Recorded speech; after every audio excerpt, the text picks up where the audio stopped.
Bom dia, boa noite, boa tarde, seja a hora em que você estiver assistindo.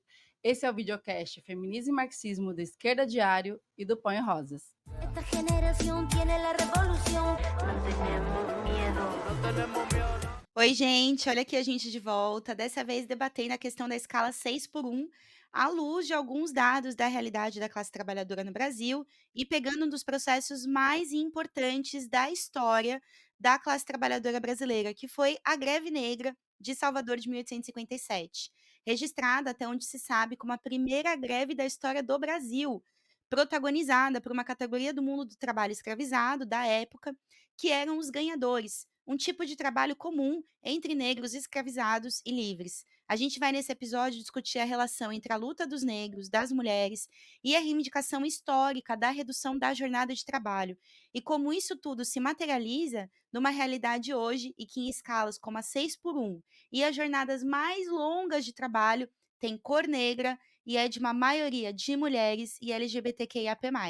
Gente, esse episódio aqui vai ser em duas partes. Na primeira, a gente vai fazer uma contextualização um pouco mais histórica e contar para vocês da história da luta pela redução da jornada de trabalho e como isso se conecta com a luta contra a escravidão. Na segunda parte, a gente vai falar de como que a luta contra a escravidão aqui no Brasil teve um momento muito especial, que foi a Greve Negra de 1857, protagonizada pelos trabalhadores ganhadores com a ajuda das trabalhadoras ganhadeiras. E como esse processo de luta ajuda a gente a pensar sobre o papel dos sindicatos, da mídia e da unidade da luta da classe trabalhadora para pensar o problema que a gente está vivendo hoje da escala 6 por 1. E, gente, a gente está sempre entregando novidade aqui no videocast Feminismo e Marxismo. A gente já mudou de podcast para videocast. Então, quem ainda escuta a gente no Spotify, nas outras plataformas, né, Deezer, Apple Podcast, lembra que agora também dá para ver as nossas carinhas, saber que cara tem essas vozes famosas da vida de vocês, essas vozes queridas. Mas a gente também tem uma nova novidade, que é a Cris, que já abriu aqui o nosso episódio de hoje. A Cris, além de uma amiga querida, é uma carta marcada aqui, né, do videocast. Direto aí tem episódios da Cris participando. A Cris, gente, é estudante de Ciências Sociais, lá em Recife, Pernambuco, e também é professora da Rede Estadual de Pernambuco. Cris, dá um oi pra gente. A Cris vai virar âncora aqui do nosso podcast. Então, a gente vai revezar aqui Letícia, Flávia, Cristina. A Flávia não foi embora, tá, gente? A Flávia continua, não fiquem sofrendo aí. E Cris, dá um oi pro pessoal, se apresenta, conta pra gente dos episódios que você tá, pra gente poder te ouvir no passado. Oi, gente. Agora em formato com imagens. A Leti apresentou um pouco, né? Estou falando aqui de Recife. Estudo na UFPE, na Universidade Federal de Pernambuco. Também sou professora da rede estadual aqui de Pernambuco. É um prazer muito, muito, muito grande estar aqui, né? Esse é o meu podcast preferido. Não é mais podcast, videocast dessa vez. E eu acho que eu não sou tão carimbada assim. Eu lembro de ter participado de 4 episódios, e recomendo todos, inclusive. É um Acho que montão, Cris. é um montão, né? É que tem figuras mais carimbadas, eu acho. Eu lembro do primeiro, que é da série Lutadoras, que eu gostei muito de fazer. Eu fiz, inclusive, com a Flá, a nossa outra âncora. E precisou de bastante pesquisa para fazer, até teve uma coisa que me chamou muita atenção, porque é uma figura muito importante, né, dentro da história do feminismo, e tinha muito pouca informação em português. Então, até para deixar aqui uma indicação para as pesquisadoras, para os historiadores, né, de pesquisar sobre essa mulher, de traduzi-la, né, e publicar sobre ela. É, e também os outros episódios foram. Eu não cheguei a anotar qual o número desse episódio, mas é da série Lutadoras, né, sobre a Sojourner Truth. E os outros 3 episódios foram sobre a luta indígena e as mulheres, né, porque a gente foi, inclusive no momento que a gente acompanha Rosas, participou da Marcha das Mulheres Indígenas em Brasília, que foi incrível, foi uma manifestação, né, de oposição ao governo Bolsonaro, protagonizada pelas mulheres indígenas, que foi muito forte, né? Mulheres no Campo, também um outro episódio, recomendo. E Reforma Urbana Radical, que inclusive, assim, para a gente aqui de Recife, esse é um debate muito importante, né? A gente está numa cidade que tem muita precarização, na cidade mesmo, os transportes, é uma cidade que chove, alaga, enfim. É um episódio bem interessante também. Eu recomendo todos. Eu também, eu gosto muito, em especial, desse episódio da Reforma Urbana Radical. Eu acho que ele foi um episódio muito marcante, assim, para mim, de entender a relação entre a dinâmica da vida e a necessidade do controle da sociedade pela classe trabalhadora, assim. Eu acho que é um episódio muito importante, marca, assim, o nosso podcast, recomendo muito para todo mundo. E Cris, deixa eu contar para o pessoal que esse tema que a gente vai falar sobre hoje, né, eh ele também tá num livro, né, que é o Nós Mulheres e o Proletariado, que tem vários outros artigos sobre, a luta das mulheres e tal, né, na história. Lutas de mulheres contra o capital, contra o aumento dos aluguéis, enfim, tem vários momentos históricos, assim, super interessantes, escrito de uma forma super literária, né, pela Josefina Martins. Então, aproveitando esse momento recomendações, eu queria que você contasse pra gente qual história que você curte muito, que você acha que vale a pena a galera ler. Tô com o livro aqui, inclusive. Ai, mostra pra gente, é mais bonito Tá ver aqui, assim ó. ao vivo. Ah, olha lá. Ó que lindo. Tem inclusive umas páginas coloridas, né? Gosto bastante disso. Deixa ele mais lindo. A gente tinha feito os cardzinhos, foi você que fez, né, Leti? Os cartazes que saíram junto com ele. Não, o desses são da ilustradora, né, que é a Emma Gascot. Os que eu fiz são o do Mulher, Revolução e Socialismo, que tá recomendado também aí, Sim, viu, galera. recomendado também, né? Eu gosto muito desse artigo que a gente vai debater hoje, que a gente vai colocar, né, um pouco das discussões que estão lá hoje. É, Porque não tem como a gente não se conectar a gente, inclusive, que é marxista, que se propõe, né, a ser parte de um processo revolucionário, de ver o peso que teve as mulheres negras, as mulheres escravizadas em momentos da história que nem é, que não se tem ideia, né, do quanto a participação delas nas lutas naquele momento foram importantes, né? A gente fala de greve e vê que existiu uma greve negra com a participação de mulheres que teve a greve negra da Bahia. E o peso do proletariado hoje, né, nos dias de hoje, também das mulheres negras, não tem como a gente não se conectar com isso e, e se emocionar até. Então, esse artigo é um que eu gosto bastante. Tem um outro que também acho que por esse mesmo critério, que é o sobre a Revolução Russa, que a gente fala das mulheres, o título do artigo é, como é? Ai, cadê? Gente, não achei aqui o título do artigo, mas é quando a gente Ah, coloca as greves de mulheres que iniciaram uma revolução, não é isso, esse? isso, as greves de mulheres que iniciaram uma revolução. Que isso, para mim, por exemplo, eu mal tive, né? Eu estudei em escola pública, eu nem sabia, até conhecer a nossa organização internacional, eu nem sabia que tinha existido uma revolução, né? De trabalhadores. E quando depois, já como marxista, eu descobri que o pontapé dessa revolução foi dado pela organização das mulheres, né? É, eu acho que é um artigo que cumpre um papel para as mulheres que estão aí ouvindo sobre feminismo, despertando politicamente, de mostrar a relevância das mulheres trabalhadoras nesse processo de, de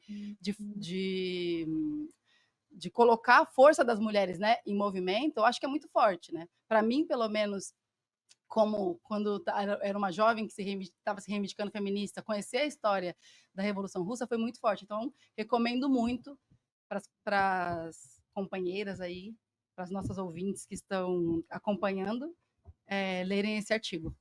É bem interessante. Ah, e tem um episódio aqui, que é um episódio também maravilhoso, que fala sobre justamente o papel das mulheres na Revolução Russa. Eu não sei se você lembra de cabeça, mas acho que só buscando Revolução Russa que no canal do videocast, vocês acham.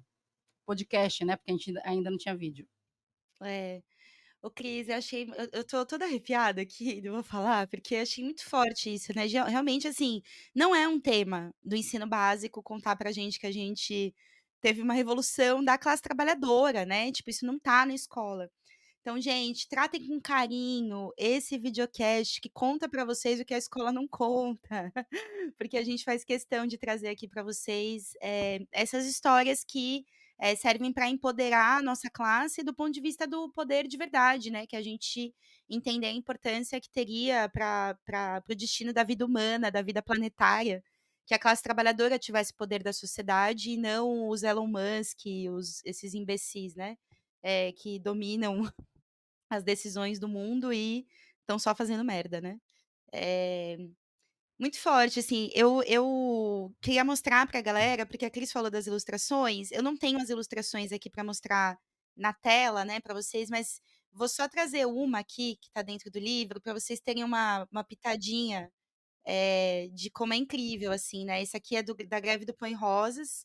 Inclusive é a greve que a gente escolhe para nomear a nossa agrupação, né, o grupo de mulheres e pessoas LGBTQIAP+, Pão e Rosas, que é uma ilustração feita pela Emma Gascot, que mostra esse momento emblemático da greve, eh que ocorre nos Estados Unidos, né, a greve, do Pão e Rosas, quando a polícia reprime as mulheres na estação de trem, quando elas estão indo levar os seus filhos para serem cuidados por outras famílias pelo país inteiro, que estavam apoiando a greve, de 1912, né, a greve de Lawrence. É uma greve muito importante, assim, na história e também eu só fui conhecer ela sendo militante, então, livros especiais para pessoas especiais. Vou falar mais uma recomendação aqui, gente, que é um texto que a gente não vai comentar tanto sobre ele, né, ao longo do episódio, mas tem ideias que foram ajudando na composição da nossa conversa, né, Cris, na nossa pesquisa, que é o artigo Formação e Anatomia da Classe Trabalhadora no Brasil, não dá para ver que minha câmera embaça, coisas que não são pessoas, que é um artigo da Odete Assis e da Daphne Helena, que está no livro Mulheres Negras e Marxismo, tá. Gente, todos esses livros vocês vão encontrar no site da Iskra, iskra.com.br. É isso, será? Ou é Edições Iskra? É iskra.com.br, é isso mesmo. Eh, e vocês vão encontrar tanto Nós Mulheres do Proletariado, Mulheres Negras e Marxismo e outros títulos do Iskra Mulher, que estão falando sobre, o nosso feminismo socialista e revolucionário. Eh Cris, vamos explicar um pouco para a galera esse assunto, né, da escala 6x1 e como que a gente está aprofundando ele do ponto de vista da anatomia da classe trabalhadora, né, ou seja, essa ideia de tentar pensar como que é a classe trabalhadora, como ela é composta, quem são os seus setores, ou seja, como que isso se liga com o debate da escala 6x1. Então, Leti, acho que a questão é justamente ver que mulheres e negros são a maioria nos trabalhos mais precários, que são justamente os trabalhos que estão dentro, dessa escala, né. Os trabalhos que têm as jornadas mais longas, a própria escala 6x1, né, a pessoa ter um dia de descanso, que significa, de última, não ter tempo de descanso, na verdade é quase um tempo de recuperação da sua jornada, né, um pouco naquele sentido de você ter um setor da classe trabalhadora eh, que fica fora da possibilidade de se conectar com a arte, da possibilidade de estudar alguma coisa, da possibilidade de querer fazer nada, né? Porque muitas vezes esse um dia só serve mesmo para poder se recuperar dos outros 6 dias que você teve que trabalhar, né? E historicamente as mulheres estão inseridas no mundo do trabalho, ou pela via, né? Simplificando um pouco, porque é um tema bem complexo, né?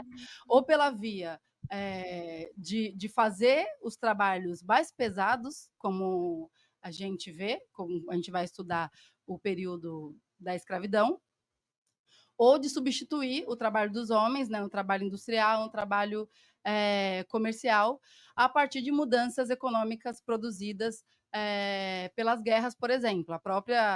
Quando a gente vai estudar a própria história da Revolução Russa, né, e o peso que tiveram as mulheres nas lutas que estavam correndo, tinha muito a ver com as penúrias da guerra, né, e de serem as mulheres que estavam ali nos postos, nas fábricas, né. A grande relevância que tomou a luta das mulheres tinha a ver com elas estarem substituindo os homens nesses postos de trabalho. E no nosso país, a composição da classe trabalhadora ela é muito marcada pela herança da escravidão, né? Por um lado, a gente tem essa questão do trabalho daquele que era escravizado, e, por outro, a composição migrante, né? Dos setores que vêm para o Brasil e com as mulheres já tendo assumido boa parte do trabalho fora de casa, sem deixar de fazer o trabalho de casa, aquilo que a gente chama de dupla jornada do trabalho. Então, Uhum. isso colocou o tema da jornada do trabalho, ele sempre foi colocado de forma muito intensa no movimento de mulheres, né? Porque as mulheres elas foram lançadas pelo sistema capitalista no trabalho fora de casa, sem deixar de fazer aquilo que socialmente nos obrigam, né? Cuidar, né? Lavar, passar, costurar, todos esses trabalhos sempre esteve vinculados à figura feminina. Então, considerando a combinação de trabalhos, a gente já tem que dizer que as mulheres têm as jornadas mais longas, né? Mas quando a gente une isso à condição de superexploração, ou seja, né, o fato de que a opressão de gênero e racial contra as mulheres, os LGBTQIAP+, negros, ela é instrumentalizada pelo capitalismo justamente para justificar pagar salários menores, né? A gente entende que para poder fazer um salário que dê para viver, esses setores são forçados a somar trabalhos ou aceitar trabalhos sob condições piores do que já nos impõe, né? Já que é isso que o capitalismo oferece, né? Quando a gente olha para os postos de trabalho mais precários, a gente olha aquelas salas enormes de telemarketing, né? A gente até está usando para ilustrar hoje o programa. Você olha e tem uma maioria de LGBTs, né? Por que que tem tantas pessoas LGBTQIAP+, em postos de trabalho como de telemarketing, onde estão escondidos, onde as pessoas não veem quem está falando, ou como a Virgínia colocou numa mesa que a gente fez, a Virgínia, nossa companheira Virgínia Gitzel, colocou numa mesa que a gente fez essa semana aqui em Recife, na UFPE. Porque falam que as LGBTs são fofas para lidar com o cliente no telefone. Eu falo assim, ai, vocês não estão conhecendo as LGBTs. Então, assim, também é um preconceito, né? Uma ideia que tenta limar, inclusive, a subjetividade desses setores, querendo colocar como se tivesse uma linearidade nas nossas personalidades. Então, assim, da mesma forma como a gente olha para quem é o setor que está realizando os trabalhos precários na terceirização, uma maioria de mulheres negras, né? Mulheres e negros. Então, para a gente, né, é bem importante olhar para essa anatomia, né, anatomia no sentido de ver esse rosto, né, da classe trabalhadora no Brasil, e está totalmente ligado com a luta agora, esse fenômeno que está sendo contra a escala 6 por 1, porque é justamente esse setor que está nesses postos de trabalho mais precário, né? Uhum. E eu acho que para materializar ainda mais, acho que é interessante a gente ver como que juridicamente vai se, permitindo esse tipo de escala, né, porque em tese, Cris, não se poderia trabalhar no final de semana, né, o que acontece é que, como a lei permite, né, ela fala: "Olha, o máximo de horas trabalhadas na semana é de 44 horas semanais", e na verdade até foi um jurista bem importante para a luta dos trabalhadores, né, que é o Jorge Luiz Souto-Maior, ele fez uma postagem falando sobre isso, né, essa semana, falando: "Olha, o problema é que a lei diz que pode-se trabalhar até 44 horas semanais. A lei também diz que o máximo de horas trabalhadas por dia são 8 horas. Então, muitas empresas tratam o máximo das horas como o mínimo, né? Então, você, ao invés de trabalhar até 44 horas semanais, o cara te fala que você tem que trabalhar 44 horas semanais, e como isso não cabe dentro de 8 horas por dia, porque a matemática é simples, né, você divide 44 por 5, vai dar 9, né, vai dar enfim, vai dar quase 9, 8 vírgula É, a gente é de humanas aqui, gente, a gente não vai pôr números depois da vírgula. Eh então o cara precisa ele vai lá e ele coloca o sábado dizendo que não cabe dentro das 8 horas semanais, mas bastava que ele dissesse: "Olha, não preciso dessas 4 horas do sábado, você pode trabalhar só as 8 horas de cada dia da semana, né", e daria menos, daria 40 horas semanais. Mas nunca que a burguesia vai, olhar para os direitos da classe trabalhadora e tratar esses direitos como direitos que se respeita, ainda mais porque no país, pós-golpe, né, institucional, vieram uma série de ataques, como a reforma trabalhista, eu acho que esse talvez o mais importante para essa conversa que a gente está tendo hoje, que vão justamente naturalizar o desrespeito à lei trabalhista, né. Então, vale o acordado sobre a lei, né, terceirização irrestrita, ou seja, uma série de mecanismos que vão, tratando o direito trabalhista como, jogar para baixo do tapete e na verdade o burguês, né, o patrão, ele vai fazer o que ele quiser com o direito do trabalhador, né. Então além das 44 horas semanais passarem a ser tratadas como mínimo e não máximo, sobre essas horas são colocadas horas extras, né, que muitas vezes não são remuneradas. E gente, quando vocês pensam quem são essas pessoas, né, é trabalhadores da saúde, né, eu estava contando outro dia, eu nunca vi a minha mãe em casa, nos feriados de fim de ano, né, minha mãe estava sempre trabalhando, minha mãe era trabalhadora da saúde, enfermeira, então sobre as horas, né, do trabalhador da saúde, as 44 horas, são colocadas várias horas extras, né, que muitas vezes nem são remuneradas, se transformam em horas de, banco de horas, né, esse tipo de mecanismo aí também que a gente sabe muito bem que banco de horas é um fantasma, né, a gente paga ele, mas a gente nunca recebe, né, é uma loucura. Eh então acho que assim, eu acho que essa questão ela é importante para a gente conseguir visualizar quem são essas pessoas, né, porque quando a gente vai descrevendo esse tipo de mecanismo, vai vindo na cabeça da galera. A moça da limpeza terceirizada, que é quem abre a empresa no sábado, quando ninguém vai, né, o cara que trabalha no computador não vai trabalhar, a moça da limpeza vai lá trabalhar no sábado, faz a faxina do andar, o cara da segurança, né, ou seja, são os cargos terceirizados, são os cargos, femininos, né, tratados como trabalhos de cuidado, e por isso a pessoa pode fazer, porque ela tem paixão e tal. E eu queria dizer aqui também, Cris, porque assim, ontem a gente estava no ato aqui em São Paulo, e algumas pessoas tratando o trabalho docente como um trabalho que é 5 por 2 e é mentira, porque nunca eu tenho um sábado livre. Eu sou professora e todo sábado eu estou preparando aulas, corrigindo trabalhos, corrigindo provas, fazendo, fichas de nota de aluno, de marcação de coisas, enfim, não existe isso, além dos eventos, né, a gente tem vários eventos que ocorrem de sábado, então é muito comum que o professor tenha que sair também no sábado para trabalhar, né, acho que a gente às vezes conta nos dedos quantos sábados a gente teve para poder ter algum tipo de descanso. Cris, vou te chamar aqui para falar uma questão, eh eh enfim, a gente está falando tudo isso da jornada, tratando dos trabalhadores que estão cobertos pela lei. Como que é isso fora da lei? Abre seu mic aí, Cris, pra gente te ouvir. Aqui. Gente, então, você estava falando isso do seu trabalho, eu fiquei lembrando aqui do meu primeiro trabalho registrado em CLT. Era lá no contrato 44 horas semanais. Então, só que a gente trabalhava de fato, 8 horas, por dia, né, dava as 40 horas. E a empresa, ela usava isso para fazer assédio. Falava assim, quando você precisava ficar mais tempo, falava assim: "Ah, desconta das horas que você não trabalha no sábado".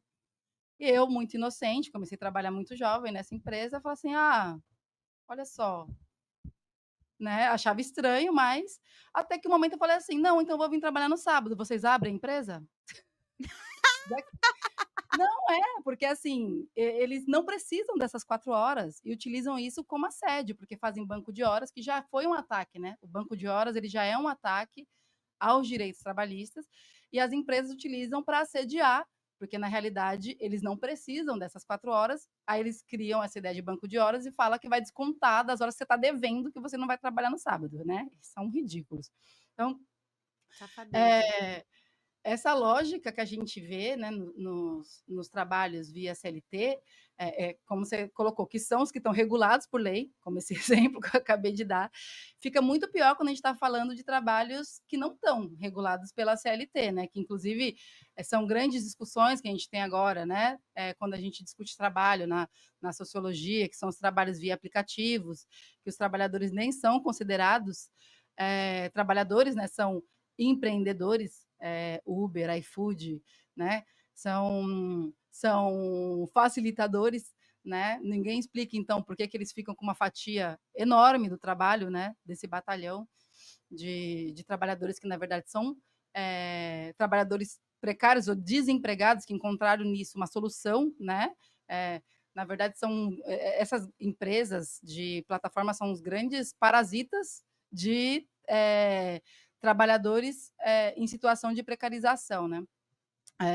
Então a gente tem esse batalhão de trabalhadores, muitas mulheres, né, dentro desse trabalho que são tratadas como empreendedoras, mas que na verdade são batalhadoras que tentam tirar renda, né, de venda de bolo, de venda de café, fazendo trabalho de manicure, né, faxina, babás, né, enfim, todo esse mundo do trabalho onde não existe direito e é alimentado, né, pelo que se consegue avançar contra o trabalho com direito, né?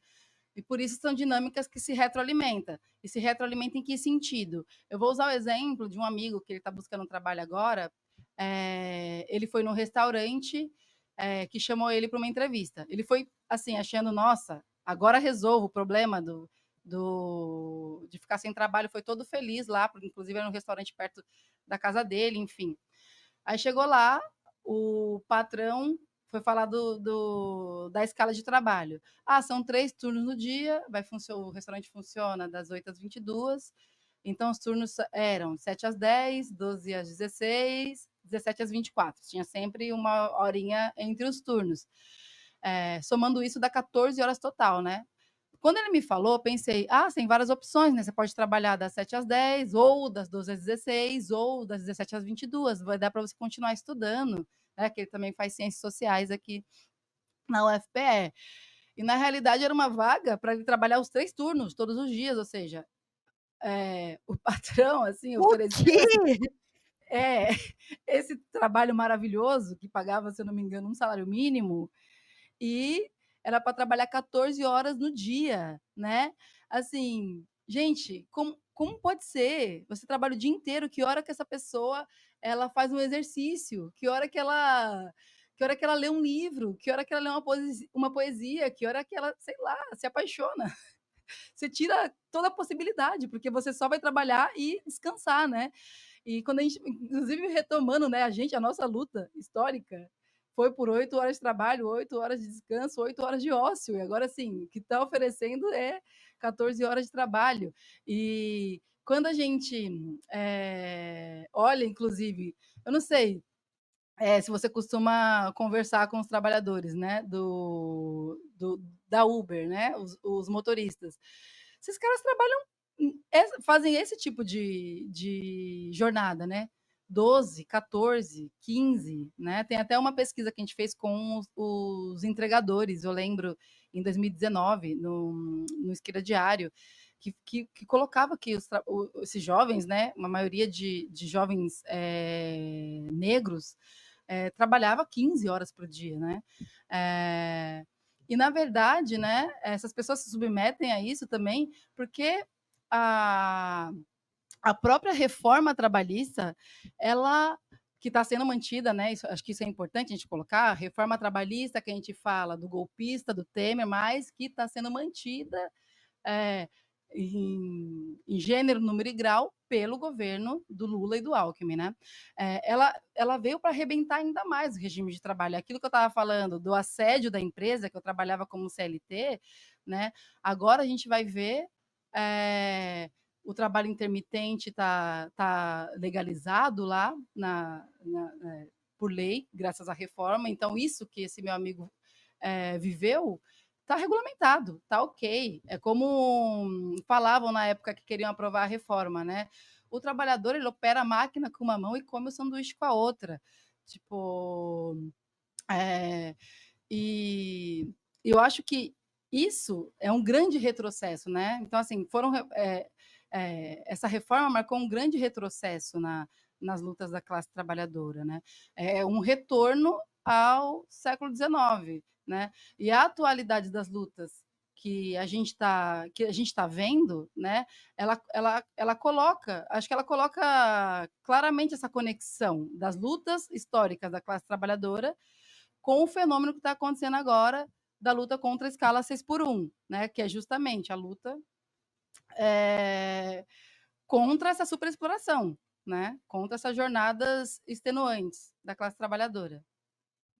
Sim, eu estava aqui pensando enquanto você falava, que você falou: "Olha, quando essa pessoa se apaixona, quando essa pessoa vai no mar, né, vocês estão numa cidade litorânea", enfim. Eh, e aí eu fiquei pensando nos efeitos disso, né, gente, a gente está falando de uma sociedade que é a brasileira, que está no top 5 dos países com os piores dados de doença mental, né, de saúde mental. O Brasil está no top 5 dos deprimidos, dos ansiosos, dos insones, né, acho que tudo isso tem a ver com esse tipo de dinâmica do trabalho, né.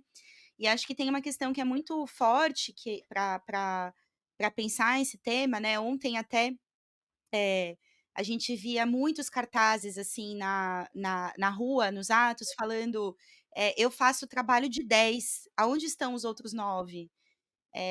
Ou seja, gente, se uma pessoa está trabalhando, né, se seu colega, se ele está trabalhando 3 turnos de, 7 horas, é isso? Não, de 5 horas, 4 horas e pouco? 3, 4 e 7. Ou seja, onde está o outro trabalhador que poderia estar cumprindo metade dessa jornada, né, e um faz 7, outro faz 7. Esse trabalhador está desempregado, né, gente. Então, os dados de desemprego no Brasil, parte de enfrentá-los é lutar pela redução da jornada, porque é preciso que essas horas sejam distribuídas entre os trabalhadores, para que a gente não tenha pessoas amargando desemprego, né. Então eu estava vendo muito, assim, inclusive eu com os meus alunos, né, até uma outra colega, a professora Marcela, também me disse que aconteceu na escola dela, a galera começando a debater a questão da escala 6 por 1 e tal, e aí ela disse que foi muito interessante, porque tinha bastante jovens contra, né, a escala 6 por 1, e alguns que estavam comprando um discurso da mídia, que também está sendo endossado por gente como Paulinho da Força, né, um cara que inclusive veio, né, da burocracia sindical, que é bizarro, dizendo que o fim da escala 6 por 1 ia criar desemprego, quando, gente, é o contrário, né, o que está criando desemprego são as altas jornadas de trabalho, né, as longas jornadas de trabalho, porque quanto maior é a jornada de trabalho, mais gente está sendo, colocada para trabalhar, horas que deveriam estar sendo distribuídas por outras pessoas, né, então, o que está por trás disso, né, tá por trás disso o velho da van, pagando grana ali para Globo, para CNN, para G1, para dizer que a escala 6 por 1 é boa para os trabalhadores, quando na verdade é boa para ele, porque é ele que está pagando menos salários por mais horas de trabalho, né. O que que ele vai ter que fazer se a escala 6 por 1 é proibida e a jornada é reduzida para, por exemplo, o programa que a gente levanta pelo MRT Esquerda Diário, que é das 30 horas de trabalho semanais sem redução salarial. Ele vai ter que contratar mais gente com 30 horas de jornada pagando o mesmo salário, problema dele.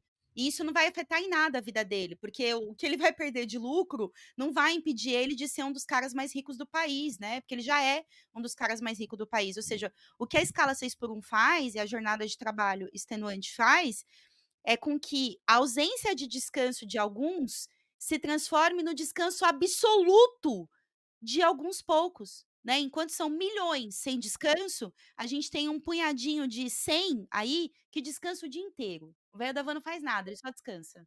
Enquanto a gente não consegue nem estender a nossa roupa. A pilha que eu estava falando pra Cris, gente, ó, o arrumado da minha casa é essa parcelinha que vocês estão vendo aqui no vídeo. O resto é pilha de roupa não lavada, é louça que eu não consegui terminar de lavar. Toda semana eu tento dar conta das tarefas domésticas e não consigo. Por quê? Porque essa é a realidade da classe trabalhadora, meu.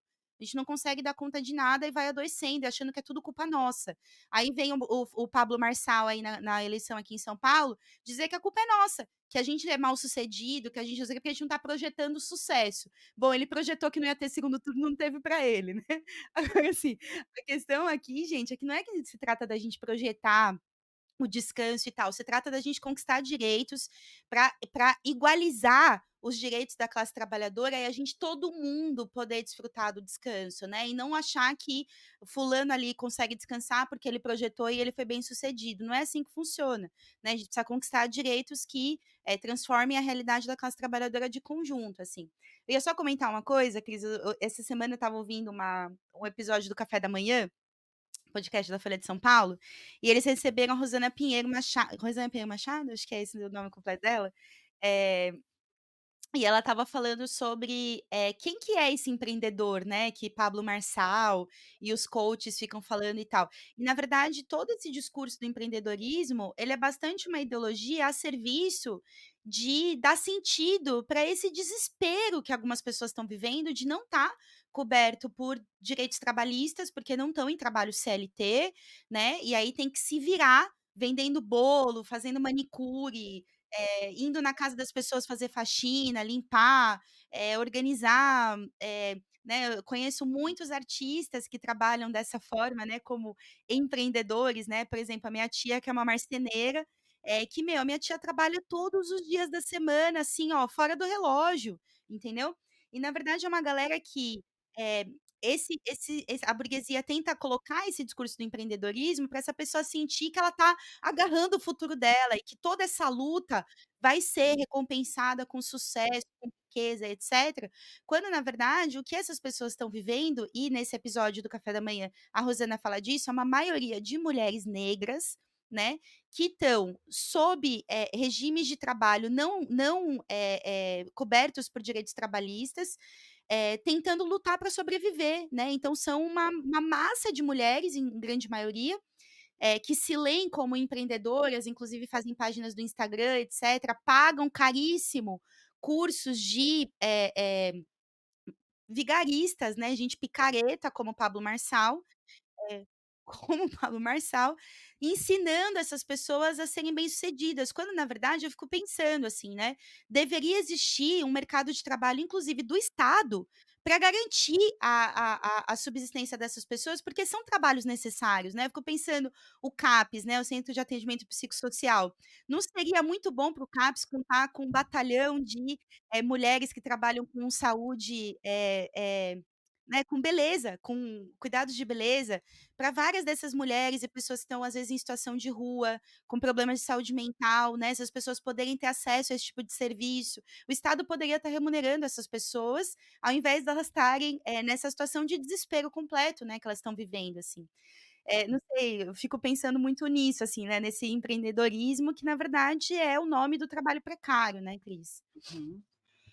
É, eu achei você tinha comentado esse episódio, eu não cheguei a ver, mas eu lembro quando você tinha me falado, eu fiquei pensando bastante, em relação a isso, né, você colocou, na verdade, como que o Estado poderia responder de uma forma progressista, né, de utilizar esses trabalhadores, né, empregar esses trabalhadores em vários aparelhos que o Estado tem e que precisa, né, desses trabalhadores. Mas eu fiquei pensando como que o Estado utiliza essa realidade, né, de existir esse setor, né, de trabalhadores, mas para formar já novos trabalhadores que vão trabalhar nesse tipo de regime, né?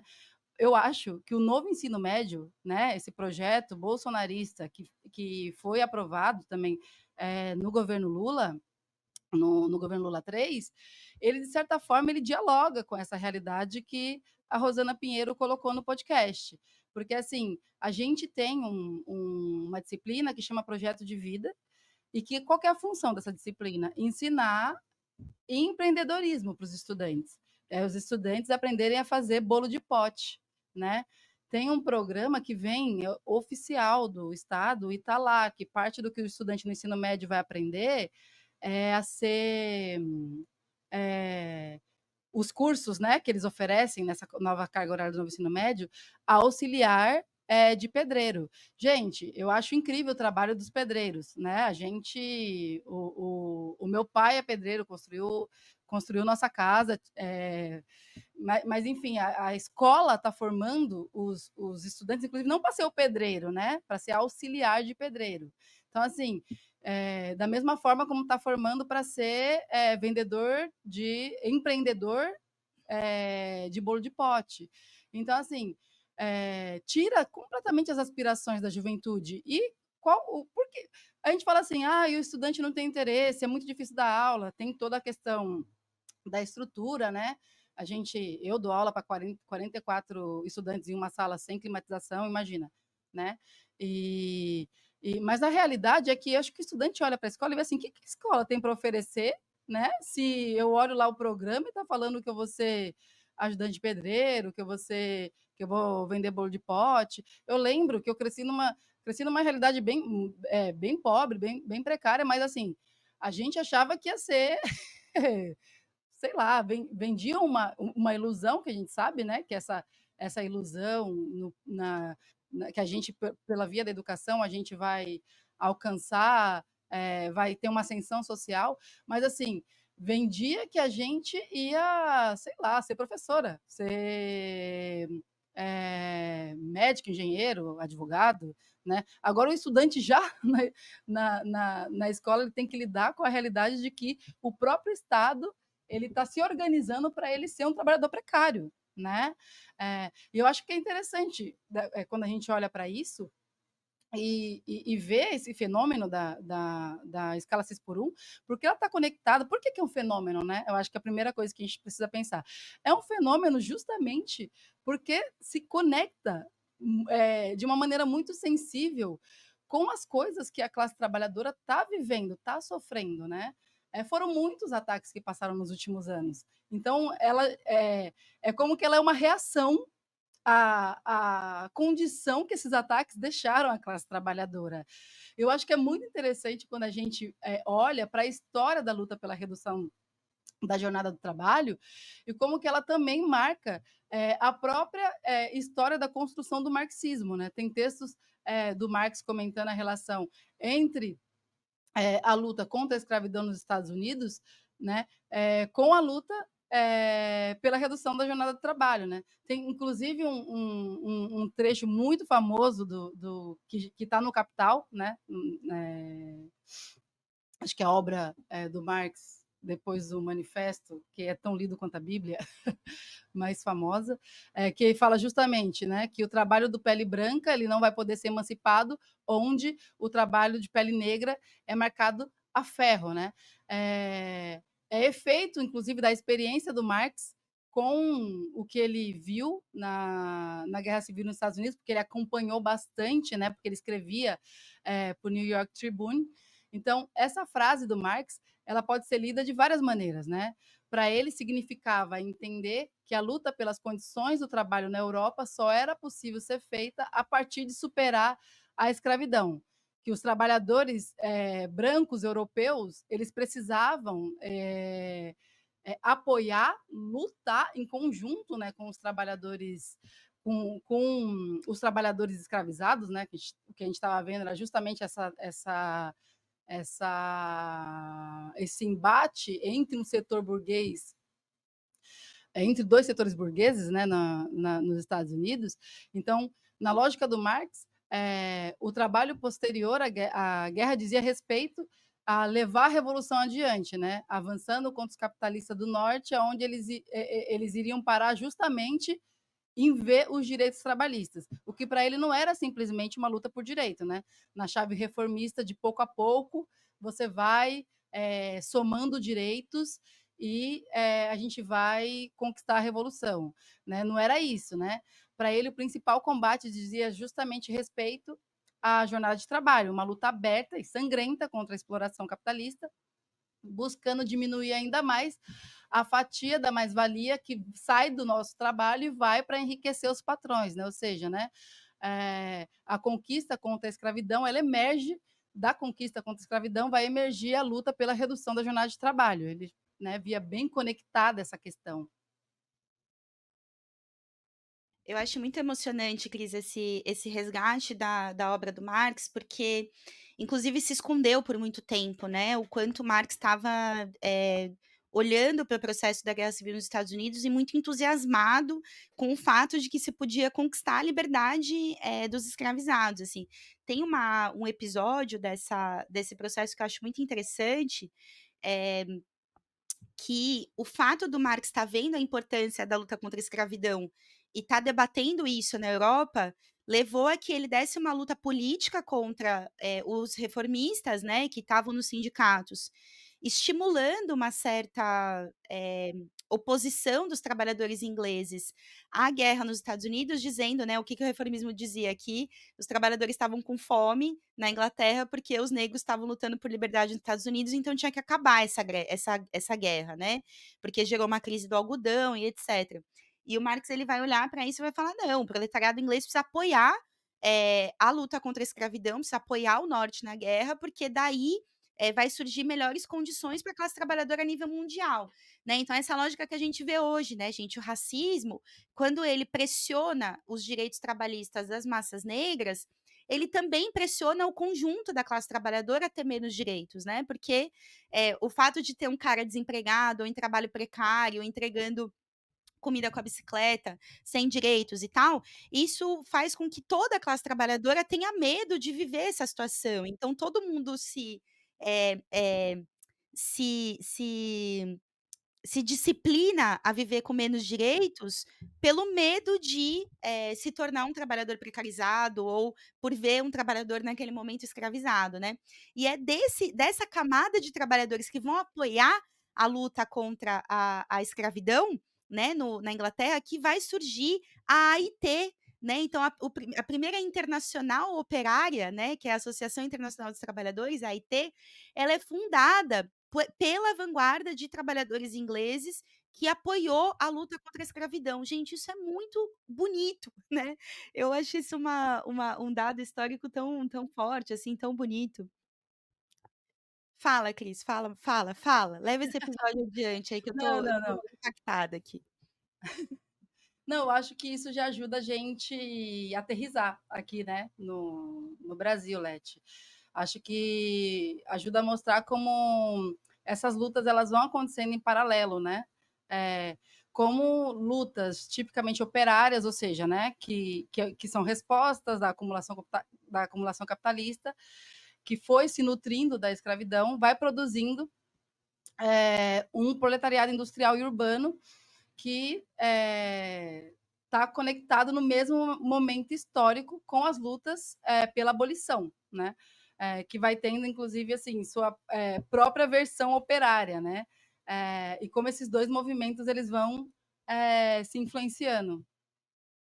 Então vamos falar das ganhadeiras, né, Cris, porque eu acho que esse é o processo talvez mais clássico, da unidade entre a luta escrava e o início de tendências de mobilização e métodos da classe trabalhadora. Aqui a gente encerra a parte 1 desse episódio, e você pode seguir agora para a parte 2 para conhecer melhor a história da greve dos ganhadores. Esta generación tiene la revolución. No tenemos miedo. No tenemos